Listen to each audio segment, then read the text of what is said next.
A Band News FM prossegue hoje com a série de entrevistas com os pré-candidatos ao governo de São Paulo. Nesse espaço, você tem acompanhado as propostas. Já passaram por aqui nos nossos estúdios Vinícius Poit, do Partido Novo, Márcio França, do PSB, Tarcísio de Freitas, do Republicanos, e hoje é a vez de ouvir o atual governador de São Paulo, Rodrigo Garcia, do PSDB, que está aqui nos nossos estúdios. Governador, obrigada pela presença, seja muito bem-vindo. Bom dia, Sheila. O prazer estar aqui na Band News FM para falar um pouco da nossa experiência de governar São Paulo e falar do futuro, daquilo que é a expectativa e a aspiração da sociedade de São Paulo hoje. É importante sempre explicar aqui para os nossos ouvintes que nós são os nossos grandes parceiros, inclusive nessas entrevistas. Essa série tem um intuito de ser bastante propositiva, apresentar os problemas, os temas e ouvir as propostas, bem pé no chão mesmo, como querem os nossos ouvintes. Agora o senhor, como atual ocupante do cargo, vai entender também que existe muita cobrança, é natural que assim seja,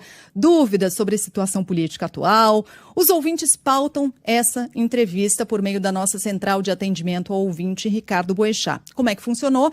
Os nossos ouvintes foram convidados a selecionar os temas que gostariam de ver abordados. E 3 assuntos foram os eleitos: segurança pública, saúde e educação. Agora, governador, de qualquer forma é preciso, e a gente tem feito isso aqui também, entender o contexto econômico do Estado, o contexto político dessas eleições. Por isso a gente já começa essa entrevista com uma pergunta da nossa colunista Mônica Bergamo. Olá, governador, bom dia. Nessa manhã, a pesquisa Genial Quest mostra que melhorou a avaliação do governo João Dória, melhorou a avaliação da administração. Isso depois que ele deixou o cargo. O senhor acha que a presença dele, a personalidade dele, atrapalhava a avaliação da administração como um todo? Bom dia, Mônica. Na prática, o Brasil, ele faz avaliação de administração, mas também personaliza sempre essa avaliação com o ocupante do cargo. Eu não tenho dúvida que o governo de São Paulo tem realizado muitas ações, muita política pública. É um governo que fez reformas estruturantes lá no começo do mandato e que essas reformas hoje dão oportunidade do Estado estar no maior nível de investimento da sua história. Enquanto a gente olha outros estados brasileiros tendo dificuldade de fazer investimento, São Paulo faz isso através de estradas, através de construção de hospital, através de reforço da segurança pública, de investimento de escola de tempo integral. E é natural que muitas vezes os resultados da administração eles são misturados com a personalidade do governante. E como o ex-governador Dória é pré-candidato à presidência da República, as pessoas tendem a ter uma opinião independente do governo que ele fez, né? Eu, desde que assumi o mandato no mês passado, Mônica, tenho procurado mostrar as realizações de governo. Cada um tem seu estilo, cada um tem sua história. Eu digo que eu sou o novo governador de São Paulo, mas eu não sou novato na política. Eu estou desde os meus 20 anos de idade dedicados a São Paulo. Trabalhei com Mário Covas, com Geraldo Alckmin, com Serra, fui vice de João Dória e sempre procurei tirar o que há de melhor de cada um para que agora, como governador de São Paulo, eu coloque em prática toda essa história e essa minha experiência. Eu vejo que as pessoas olham para mim não só como um pré-candidato, mas principalmente como governador do Estado. E sabem que nesse período meu como governador eu posso tomar decisões e atitudes, e eu tenho feito isso, que melhorem, impactem a vida da população. Então eu estou muito focado na gestão, focado nas minhas decisões, e no momento certo, sim, lá na frente, nós vamos falar muito de futuro e vamos debater as nossas ideias e os nossos valores com os outros candidatos a governador de São Paulo. Aliás, governador, o senhor assumiu o governo efetivamente em um contexto quase pós-pandêmico, a gente não pode falar isso ainda, mas em um contexto de reabertura, mas também em um contexto que o país vive e se reflete aqui, de alta inflação, de desemprego, de fuga de investidores. A gente citou recentemente aqui o fechamento de algumas montadoras, fuga de empresas. Então, antes da gente ir para os assuntos, também queria falar um pouco de economia. Perguntando para o senhor qual é a atual situação econômica do Estado, depois dessa retomada que tivemos, inclusive com os eventos turísticos, uma reabertura do turismo, carnaval. Qual a expectativa para os próximos anos e que planos o senhor tem em um novo mandato para gerar mais empregos, atrair os investimentos, impedir que essas empresas deixem o Estado de São Paulo?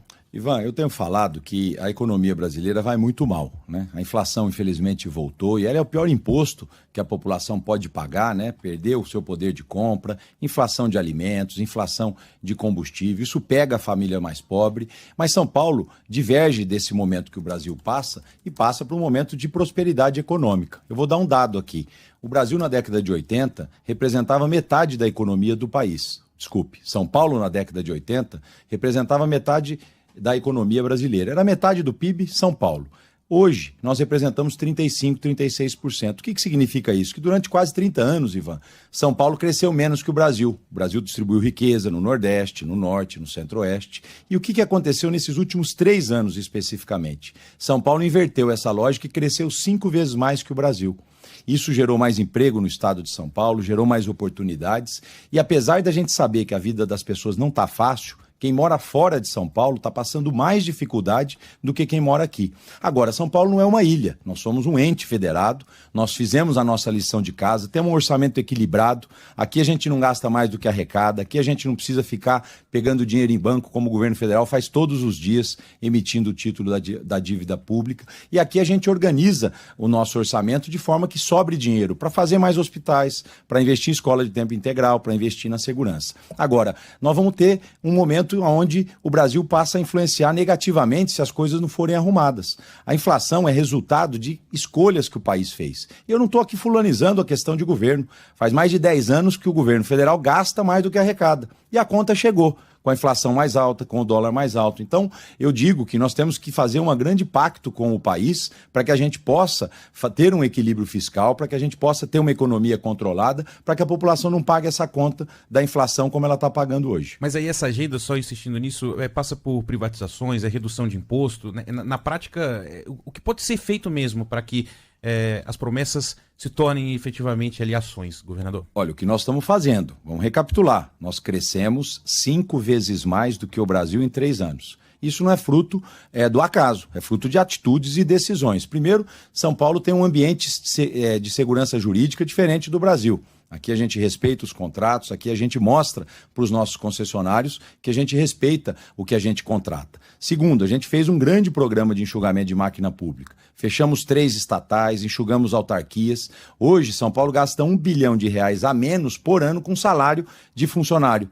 O que significa? Não prejudicou a população essas estruturas que foram fechadas e nós temos dinheiro agora para investir em outras áreas. Nós também fizemos um programa de concessão, não só de coisa grande, como São Paulo fazia, estradas, metrô, enfim, aeroportos. Nós fizemos concessão de pequenas ações, por exemplo, como o Jardim Zoológico, como o Parque Vila Lobos. Por que você concede um jardim zoológico? Para deixar de gastar 7, 8 milhões por ano com a manutenção do jardim e pegar esse dinheiro e colocar em outras áreas. Então, São Paulo fez a sua lição de casa, um programa de enxugamento de máquina, um programa de concessão muito robusto e o resultado disso, 5 vezes mais do que o Brasil, o nosso crescimento. Nós geramos 35% de todo o emprego nacional aqui em São Paulo. Então eu volto a dizer, São Paulo é um estado onde as coisas funcionam, onde a gente tem muita coisa para fazer, mas é importante valorizar o que todos nós já construímos nesse grande estado que nos enche de orgulho. Assunto do dia, não tem como não abordar, falar de combustíveis, governador, e aí em instantes a gente entra para valer em segurança, educação e saúde.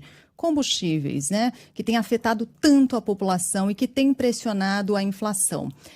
Que dose de contribuição o Estado de São Paulo o senhor pretende dar e num eventual futuro governo? Olha, Sheila, o que nós já estamos fazendo, né? Desde o ano passado, São Paulo congelou o ICMS dos combustíveis. A gente não cobra o valor real do ICMS sobre o valor real do diesel e da gasolina. A gente cobra um valor abaixo e isso está congelado desde dezembro. Agora, isso não vai resolver o problema do alto dos combustíveis. A política de preço de combustível ela é nacional, ela é da Petrobras. Nenhum jornalista antes desse governo, Sheila, discutiu combustível com o governador. Nenhum. Pode olhar qual matéria que saiu no jornal que discutia impostos estaduais sobre preço de combustível. Isso não existe.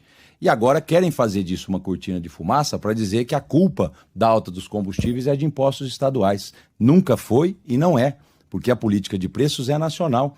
E a gente sabe que ela é dolarizada também. E que, consequentemente, quando você tem uma economia desarrumada, como é a economia brasileira, a inflação volta porque o governo gasta mais do que arrecada. E o dólar dispara. Nós tivemos no real uma das moedas mais desvalorizadas do mundo. O que significa isso? Falta de confiança no Brasil. E o dólar hoje reflete na alta de alimentos, reflete na alta de combustível. Então, o que os governadores puderam fazer até agora? Congelar a tabela do ICMS de dezembro, ela está congelada até junho. Já reivindiquei no CONFAS, e eu não posso fazer isso sozinho como governador de São Paulo, que a gente prorrogue esse congelamento até o final do ano. A parcela de contribuição que a gente pode dar para evitar que o combustível suba ainda mais. Agora, Sheila, o diesel subiu 155% nesses últimos 3 anos. Custava R$2, hoje custa 5. E essa desarrumação econômica é que está prejudicando os mais pobres. Hoje, para encher o tanque da moto está muito mais caro. Hoje, para ir no supermercado comprar alimento está muito mais caro. Arroz e feijão subiu 100% em 3 anos. Então, esse é o pior imposto que nós podemos ter. Uma economia desarrumada, onde a inflação volta e o pobre paga a conta. Bom, governador, a gente agora vai aos temas, né, sugeridos aqui pelos nossos ouvintes sobre propostas que o senhor tem para as diversas áreas e a mais falada delas, claro, a segurança, né? A gente vê que o Estado vem enfrentando níveis de criminalidade próximos ao patamar pré-pandemia. O senhor tem adotado até uma postura mais dura, né, para tratar de segurança, para combater o crime. E a gente teve, claro, na semana passada o lançamento da Operação Sufoco com foco nos falsos entregadores. Só que mesmo depois dela, ainda que algumas prisões, também tivemos operações, os ouvintes têm dito que não têm notado um aumento grande no policiamento nos locais onde moram. Também outros ouvintes aqui, muitos, aliás, cobrando a contratação de policiais civis no último concurso, que são 136 policiais que estão esperando desde 2018. Um contingente também menor dos últimos anos, dos últimos 20 anos, da Polícia Militar. E aí eu te pergunto, qual que é a proposta do senhor para um novo governo para essa área de segurança? São todos assuntos que se ligam. Olha, Mayara, a segurança pública é uma guerra e um esforço permanente. São Paulo é o estado mais seguro do Brasil. Mas para quem teve um celular roubado hoje de manhã, a segurança não vai bem. Então o governador não se acomoda em relação aos indicadores. Nós estamos, como você colocou, com os indicadores ainda um pouco abaixo de 2019, antes da pandemia, mas enquanto tiver um roubo, enquanto tiver um latrocínio, enquanto tiver um furto, você não pode achar que as coisas vão bem, né? Então, é um esforço permanente. O importante é que, assim que eu assumi o governo, eu quis passar uma mensagem muito clara para as polícias de renovação. Convidei 2 policiais da rua, o delegado Nico para ser o comandante da Polícia Civil e o coronel Ronaldo, que comandava o choque e a rota, para ser o comandante geral, para passar para as tropas, primeiro, uma mensagem de renovação e de apoio do novo governador para a polícia. Além disso, um reforço nos investimentos da segurança, o pagamento de bônus e a Operação Sufoco, que foi proposta pelos próprios comandantes que eu escolhi assim que assumi o governo. A Operação Sufoco não vai parar. Toda ação gera uma reação. Nós estamos vendo que parte da criminalidade está reagindo, mas a segurança pública e a Polícia de São Paulo vão vencer esse processo. Eu não tenho dúvida que a cada dia nós estamos avançando. Nós tivemos centenas de prisões já realizadas nessa primeira semana, centenas de apreensões de drogas. Nós chegamos a apreender toneladas e toneladas de drogas nessa última semana e nós vamos continuar. O que é a Operação Sufoco? É mais policial na rua.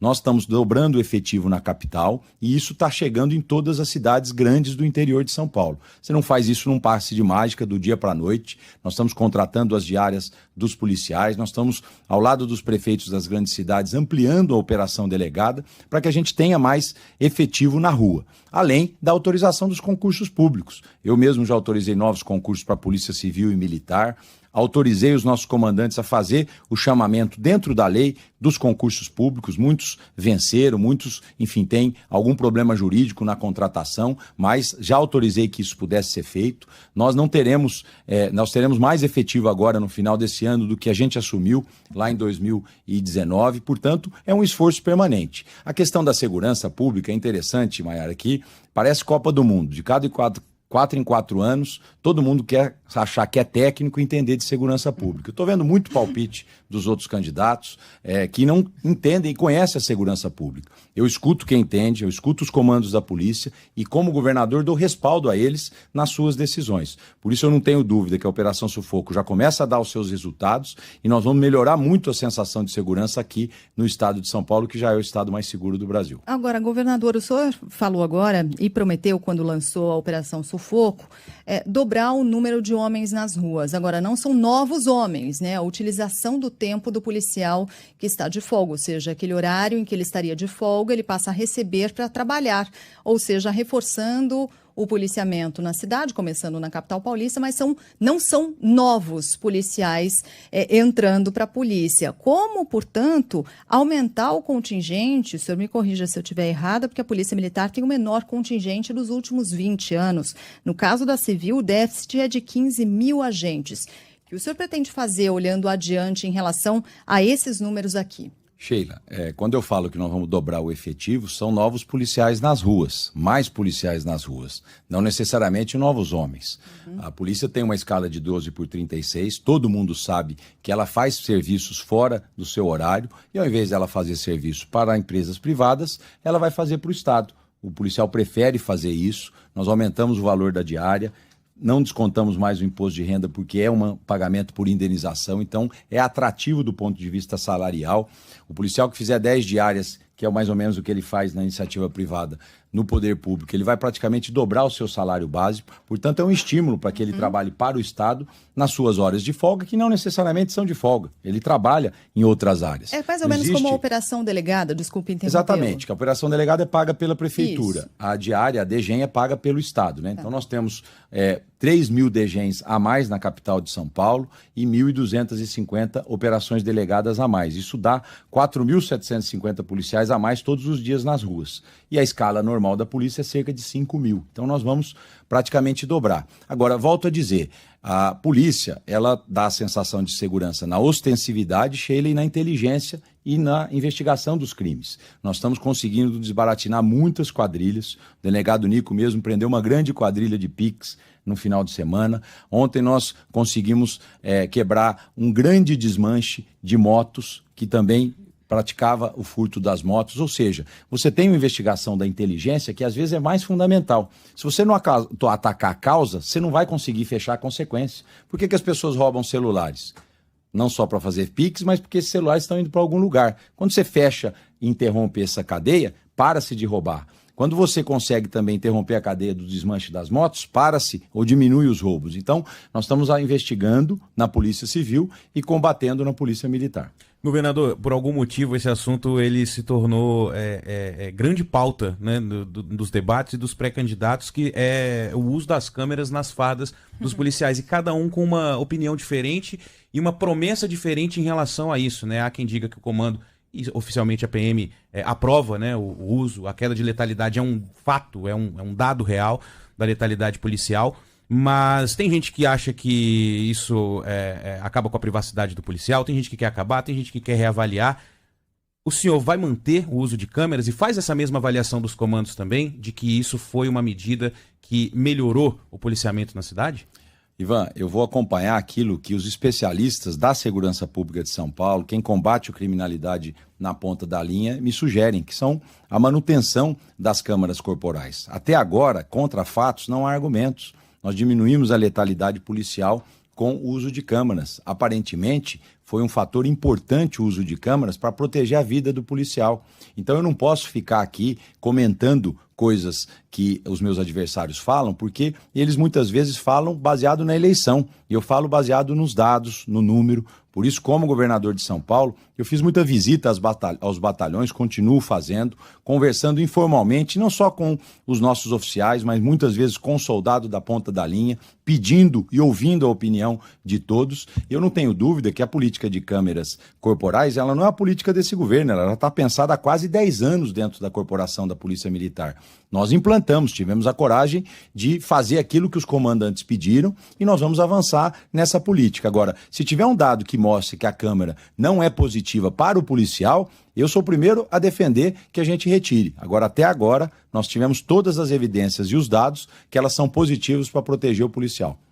Governador, para a gente fazer aqui a transição do tema segurança pública, ainda falando de segurança pública, mas para a gente começar a se encaminhar para o tema saúde, a gente convidou aqui a nossa âncora Adriana Araújo, apresentadora do Entre Nós na Band News FM, do Boa Tarde São Paulo na TV Band.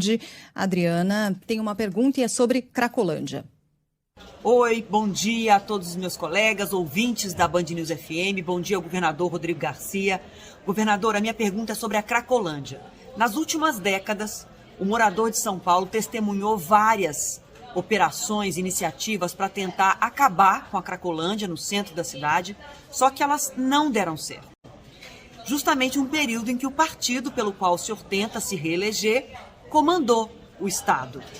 Por que a população deve acreditar agora que essas operações que estão acontecendo neste momento vão dar resultado e que será mais efetivo um combate à Cracolândia caso o senhor seja reeleito, uma vez que até agora tudo que foi tentado não deu certo e a gente só viu a Cracolândia crescer na capital mais rica do país? Muito obrigada. Adriana, obrigado pela pergunta. Na prática, não tem solução simples para problema complexo, né? A Cracolândia, ela é um problema de crime organizado, de tráfico de drogas e também um problema de dependência química. Então, ali você combina segurança pública com tratamento à saúde. Eu já fui secretário de Desenvolvimento Social do Estado, usamos várias estratégias para tentar apoiar a prefeitura. Lembro que a prefeitura tem um papel sempre preponderante nisso, seja da cidade de São Paulo, seja qualquer outra prefeitura do estado. As Cracolândias hoje não é mais exclusividade da cidade de São Paulo, elas se espalharam por outros estados, pelo Brasil, pelas outras cidades, e o que a gente precisa é sempre perseverar e utilizar todas as estratégias conhecidas para tentar diminuir o fluxo da Cracolândia. Nós estamos com operação policial nesse momento lá acontecendo. É natural que toda ação gera uma reação. Muitas vezes as pessoas acham que isso deve ficar isolado lá, restrito a algumas ruas do centro, para ninguém ver, mas já tem várias ações mostrando que é muito melhor você buscar a dispersão para conseguir fazer o tratamento desses dependentes, para você conseguir combater o tráfico. Hoje a Polícia Civil está lá na Praça Princesa Isabel. Eu diria que é um esforço permanente de saúde e de segurança pública para que a gente possa melhorar a condição de vida daquelas pessoas que estão ali. E lembro, muitas vezes, que não é só o tratamento do dependente químico. Eu cansei de ver pessoas que foram para tratamento em comunidades terapêuticas, em clínicas bancadas pelo Estado, e depois do final desse seu tratamento, voltaram e não tiveram um acolhimento familiar e, consequentemente, voltaram para as ruas, né? Então, você tem um problema por trás, que é uma vida que não se existe mais, que leva muitas vezes a pessoa a ir para a Cracolândia, né? Então, eu apoio todas as iniciativas da Prefeitura, não só com recursos, mas com várias ações que nós estamos fazendo em conjunto. A responsabilidade direta nossa é a questão da polícia, nós estamos fazendo. Eu sei que o prefeito Ricardo Nunes está se esforçando também para ampliar as vagas de comunidade terapêutica, para ampliar as vagas de tratamento. Agora, é perseverar. E eu quero convidar aqui aos ouvintes e a todo o jornalismo da Band a olhar o período em que nós tivemos, por exemplo, o Partido dos Trabalhadores governando a cidade de São Paulo. O volume de pessoas que viviam na Cracolândia, comparar com o volume de hoje. Ninguém acabou com a Cracolândia, mas a situação hoje é melhor do que 2013, 14, 15, 16. É só olhar as reportagens da época. Não vai ter solução simples, não vai ter varinha mágica que resolva esse problema. Vai ter muito trabalho, muita perseverança para que a gente melhore a condição dos dependentes químicos e prenda os traficantes da Cracolândia, como nós estamos fazendo. Bom, governador, no tema saúde, também muito elencado aqui pelos nossos ouvintes, dentro desse tema, a principal reclamação é a falta de medicamentos na rede pública, né? E hoje o Conselho dos Secretários Municipais da Saúde, inclusive, divulgou um alerta para o cancelamento de cirurgias e procedimentos justamente pela falta desses insumos. Bom, ainda que a gente fale de pontos, né, problemas pontuais, e que muitos desses casos envolvem o Ministério da Saúde e também as prefeituras, muitos deles são de responsabilidade também do governo do Estado. E eu queria saber do senhor o que pode ser feito para melhorar essa questão e abastecer melhor os postos no que diz respeito à responsabilidade do governo estadual. E o que é, hein, governador? Desculpa, Maiara, só para acrescentar, é dinheiro, é burocracia? Onde esbarra isso? Você tem pelo SUS, né, uma divisão de responsabilidades. Parte dos medicamentos no Brasil são comprados exclusivamente pelo Ministério da Saúde. Outra parte pelos estados e outra parte pelo município. Tem até uma lógica quando você observa isso. O Ministério da Saúde concentra a compra exclusivamente de medicamentos para evitar, por exemplo, o cartel e a briga de preços, enfim, tem uma lógica. Mas nós tivemos efetivamente muitos problemas de fornecimento de medicamento, especificamente comprado pelos Ministérios da Saúde, mas também tivemos no Estado e tivemos nas prefeituras. Isso ocorreu, e eu procurei levantar, em grande parte do mundo. Nós tivemos um corte, uma interrupção das cadeias de fornecimento. Isso aumentou o preço do carro porque não tinha conduíte, isso deu problema na saúde porque faltou insumo. Então você teve uma falta de abastecimento completa, não só aqui no Brasil, mas em vários lugares. Agora, medicamento quando falta tem consequência muito grave para as pessoas e a gente procura fazer não só atas de preço e registro isso de preço que antecipe e estamos comprando mais para ter estoques, né? Temos os nossos limites, mas estamos fazendo isso. Agora, eu julgo que o grande desafio que a gente tem hoje na saúde são as cirurgias eletivas não feitas durante a pandemia. Eu fiz um levantamento, nós temos mais de 600 mil pessoas hoje esperando cirurgia eletiva. E chamei o meu secretário da saúde e falei, doutor Jean, se você precisar de 2 bilhões de reais para contratar essas cirurgias esse mês, o governo de São Paulo vai disponibilizar esse dinheiro. O que o doutor Jean me respondeu? Governador, nós não temos clínicas particulares, hospitais particulares e nem públicos para fazer essas cirurgias de uma vez só. Nós estamos então comprando mês a mês. Comprando 30 mil o mês passado, compramos mais 30 mil esse mês e agora eu pretendo até o final do mês de maio conseguir um parecer da Procuradoria do Estado que me permita pagar mais por essas cirurgias, além da tabela SUS, para saber se eu consigo antecipar essa fila de cirurgias. Então, o meu foco hoje na saúde, além dos hospitais que estão em obra, e nós temos vários em obra, eu vou citar só um aqui da região metropolitana de São Paulo, está quase pronto o hospital ali de Barueri, na divisa com Carapicuíba, 400 novos leitos, vou para Bauru na semana que vem, abrir o Hospital das Clínicas para funcionar a partir de julho, ou seja, tem muito equipamento novo sendo aberto, nós estamos ampliando o atendimento nos equipamentos atuais, São Paulo tem 102 hospitais do governo, mas o meu esforço agora é fazer mutirão de cirurgia, poder em 3, 4 meses zerar essa fila das 600 mil cirurgias de todos os tipos. Nesse período dá? É o que o doutor Jean está preparando, ele acha que com mais recursos no pagamento da cirurgia a gente vai conseguir antecipar essas cirurgias. Nós vamos fazer em clínica privada, em hospital privado, dinheiro não vai faltar para que a gente alcance esse objetivo. E eu julgo que o principal desafio nosso hoje é zerar a fila de cirurgias eletivas em todo o estado. Quando o senhor fala comprar 30 mil cirurgias naquele mês. Exatamente, nós compramos 30 mil mês passado, fizemos, estamos fazendo 30 mil, tudo a mais, entendeu, Ivan? Esse mês de junho, mas nós estamos longe de zerar essa fila. Por isso, nós estamos fazendo um mutirão e um esforço dentro do governo para comprar todas possíveis. Então, todos os hospitais privados, todas as clínicas privadas que ofertarem cirurgia, o Estado vai comprar para que a gente possa zerar essas filas até setembro e outubro e a população ter a saúde preservada na sua vida. Só quem tem um problema de saúde na família sabe o drama familiar que é, né? E isso é prioridade nessas próximas semanas. Bom, na questão de educação, a gente vê também que muitas ideias estão sendo debatidas, governador, e a pandemia afetou muito também, né? Não só os alunos que ficaram afastados das escolas, muitos não tiveram acesso ali a um ensino remoto da forma como deveria, muitos professores afastados não só pela Covid, mas a questão da saúde mental, que é muito importante também. O último Saresp apresentou resultados, embora já esperados, acredito, né? Justamente por esse contexto de pandemia, liga um sinal de alerta, né? A defasagem do aprendizado de um aluno que se forma no ensino médio hoje é de 6 anos. O senhor tem alguns meses ainda de governo pela frente, caso eleito, mais 4 anos. O que dá para fazer para diminuir esse problema? Em um eventual novo governo, né? O que pode ser feito para mudar esse cenário? Mas eu pergunto não só em termos administrativos, de criação de escola, de construção, não, mas em termos de fazer diferente, né? De mudar ali o sistema e fazer com que o aluno volte para a escola e realmente aprenda aquilo que está sendo ensinado. E vai, um conjunto de ações, né? São Paulo tem boas experiências, por exemplo, com escola técnica, que são as ETECs. Então, a minha proposta que eu estou desenhando no meu programa de governo, é que todo o ensino médio de São Paulo tem mais ou menos 1.400.000 alunos no ensino médio, primeiro, segundo e terceiro colegial, possam, quando entrar no ensino médio, estudar de maneira integral e fazer o ensino integrado com o ensino técnico. Hoje, o currículo do novo ensino médio permite a dupla jornada. Se São Paulo conseguir, nos próximos 4 anos, fazer esse 1.400.000 alunos estarem fazendo o ensino integral e com dupla jornada, nós vamos mudar a realidade desses jovens e mudar a realidade do futuro de São Paulo. Além disso, escola de tempo integral no ensino fundamental 2. Nós demos um salto muito grande nesses últimos 3 anos, a pandemia até permitiu que a gente avançasse mais. São Paulo tinha cerca de 100 mil alunos em 2019 estudando em escola de tempo integral. Agora tem 1 milhão de alunos. Nós fizemos vezes 10 nesses 3 anos. E o caminho, na minha opinião, é escola de tempo integral e ensino integrado no ensino médio. E usar a experiência de São Paulo de tempo integral, usar a experiência de São Paulo do ensino técnico para a gente contagiar o ensino público. Agora, a perda dos alunos durante o período da pandemia foi muito grande. Você citou o Saresp, nós fizemos questão de publicar e divulgar as notas do Saresp para mostrar que a gente voltou muitas vezes 6, 7 anos no aprendizado. Tem várias estratégias que hoje a Secretaria da Educação de São Paulo está usando, como aulas de reforço. A questão da saúde mental que você tocou, ela é fundamental.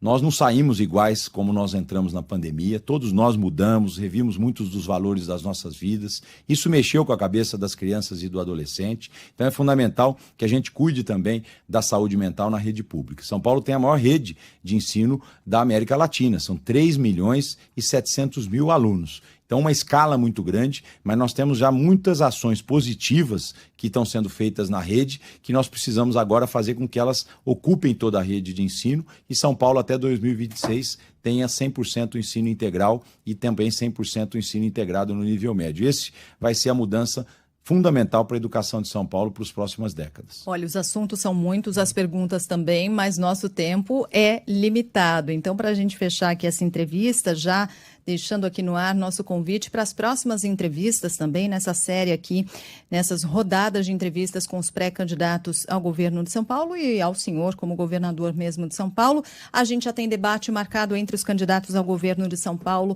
Primeiro na TV aberta, vai ser na Band, mantendo a tradição, com cobertura completa e, claro, transmissão da Band News FM também, dia 7 de agosto. E aí quero deixar aqui no ar a pergunta que o leitor pode esperar da sua participação nesse debate da Band. Olha, pode esperar alguém que vai apresentar uma história de vida dedicada a São Paulo. Eu estou desde os meus 20 anos dedicado ao nosso estado. Hoje eu tenho 48 anos, sou o novo governador de São Paulo, mas não sou um novato na vida pública. Fui deputado estadual durante 3 mandatos, presidente da Assembleia de São Paulo, deputado federal, líder da bancada em Brasília. Fui secretário já em 5 áreas diferentes, na área econômica, na área social, na área de governo, na área da habitação. Tudo isso me deu uma visão muito clara dos problemas e daquilo que a gente tem de desafio em São Paulo. Então, eu vou apresentar essa história de vida, Sheila, mostrar tudo que já fiz para São Paulo, mas principalmente aquilo que eu quero fazer para os próximos 4 anos. Eu sei que nós vivemos num estado onde as coisas funcionam, como eu disse no início da entrevista, um estado que foi construído por todos que vivem aqui, que nasceram aqui e que fizeram São Paulo o melhor estado do Brasil. O grande desafio é como nós vamos manter isso pelos próximos anos, como nós vamos proteger São Paulo dessa guerra ideológica que só está